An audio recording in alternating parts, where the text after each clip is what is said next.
ते भारतीय जनता पार्टी वाला सरकार को गिरा दिए। ये तो कह रहे थे कि हम सरकार जब आएगी तो हम बना देंगे। 16.5 साल रहे वाजपेयी जी और नरेंद्र मोदी मिला के, 16.5 साल में पार्लियामेंट के कानून से बनाए नहीं, पार्लियामेंट के कानून से नहीं बनाए, कोर्ट के फैसले से बनाए। इसलिए ठीक से याद रखिए, इन लोगों को ठीक से जवाब दीजिए। इन लोगों ने नहीं बनाया, भारत की सुप्रीम कोर्ट के आदेश से बना। और बनाने में किसका पैसा लगा? जनता का पैसा लगा है। एक भी पैसा ये लोग भाजपा वाले नहीं दिए। अगर भाजपा के लोग दिए हैं तो प्रधानमंत्री जी का रुपया दिए चंदा उसका रसीद दिखा दे, या भारतीय जनता पार्टी कार्यालय से अगर रुपया दिया होगा तो चंदा का रसीद दिखा दे।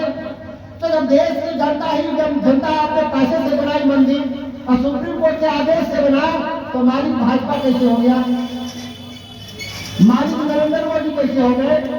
उस आंदोलन में शहीद होने वाले, राजनीतिक रूप से शहीद होने वाले आडवाणी, उमा भारती, अमूल्य मनोहर जोशी जिंदा है, लेकिन उनको नहीं बुलाया गया उद्घाटन सत्र में। क्यों भाई?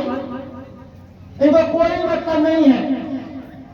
इनको केवल राम के घर का बनाने का आंदोलन नहीं था, इनका था कि भारतीय जनता पार्टी का ऑफिस जिला जिला देश स्तर पे बन जाए। ये इनकी लड़ाई थी, उसमें सफल हो गए। सरकार बनाए तभी लोग ऑफिस बना लिए हजारों करोड़ का। दिल्ली में जाइएगा तो 5 स्टार होटल भी फेल कर जाएगा। इस तरह से भारतीय जनता पार्टी का ऑफिस बना। तो इनकी जो लड़ाई थी उसमें सफल हो गए कि राम जी का घर बसा दिए। राम जी का घर क्या बसाएंगे? राम जी तो सहस्त्राब्दियों से हमारे पूजनीय रहे हैं। कभी किसी ने विरोध किया? नहीं। उनके नाम पे छल प्रपंच करने वालों का विरोधी रहे हम लोग। कई बार लोग कहते हैं कि आप लोग क्यों विरोध करते? हाँ, उनके नाम पे जो छल प्रपंच करने वाले लोग का हम लोग विरोध करेंगे। ये भगवान राम के हम लोग भी वंशज है, और जब वंशज है तो सब गलत काम का हम लोग विरोध करेंगे। और मंदिर बनने की लड़ाई में कोई विरोध नहीं किया। विरोध करने वाले भारतीय जनता पार्टी के लोग थे, क्योंकि इनको सत्ता चाहिए था। और सत्ता क्यों चाहिए था? लोगों की सेवा के लिए नहीं, किसानों की सेवा के लिए नहीं, मजदूरों की सेवा करने के लिए नहीं, छात्रों की सेवा करने के लिए नहीं, बेरोजगारों की सेवा करने के लिए नहीं, ये अपने पार्टी का विस्तार करने के लिए, ये अपने पार्टी के कार्यालय बनाने के लिए, और अडानी अंबानी को धनी बनाने के लिए। सारा कमाया हुआ धन किसान का आज सरकार टैक्स के माध्यम से लूट रही है। आप डीजल का भाव दुनिया में घट रहा, भारत में बढ़ रहा, पैसा कहाँ जा रहा है भाई? मोटरसाइकिल 50,000 वाली मोटरसाइकिल 10 साल पहले जो हीरो होंडा की मोटरसाइकिल पे चढ़ते थे, वो 1 लाख की मोटरसाइकिल 10 साल में हो गई। 4 लाख का ट्रैक्टर 8 लाख का हो गया। पहले खाद 266 रुपए में 50 किलो मिलता था, तो हल्ला हो गया कि जब दाम बढ़ेगा तो हल्ला होगा।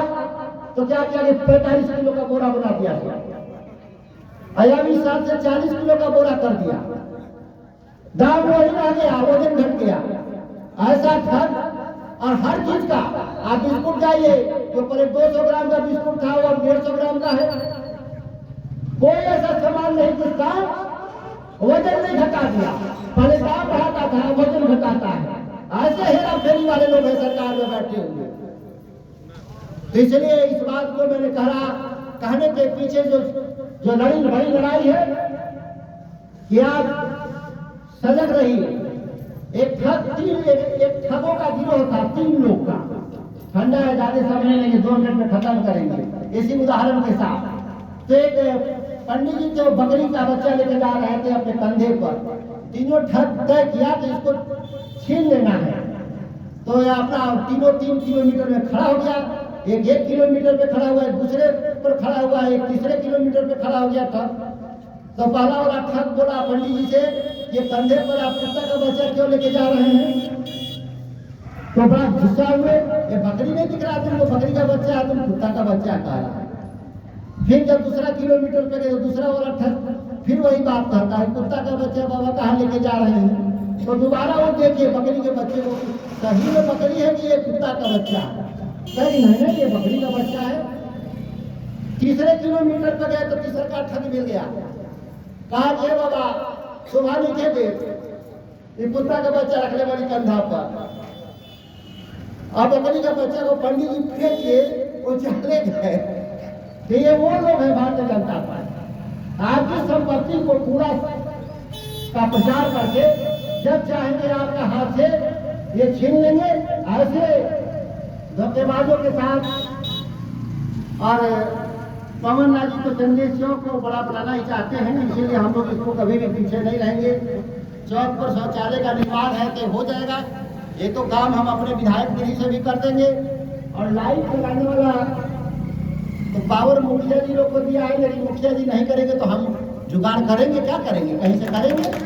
तो लाइट करके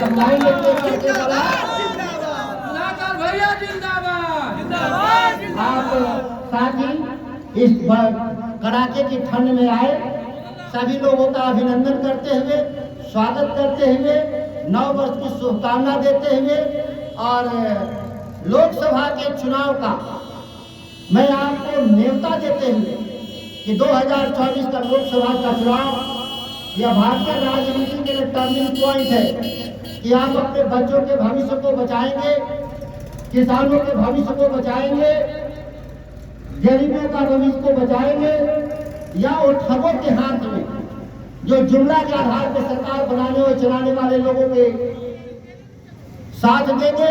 या दो धारा है कि दो धारा में से आपको चुनने का हम आमंत्रण देते हुए इन्हीं चंद शब्दों के साथ अपनी बारी को विराम देते हैं।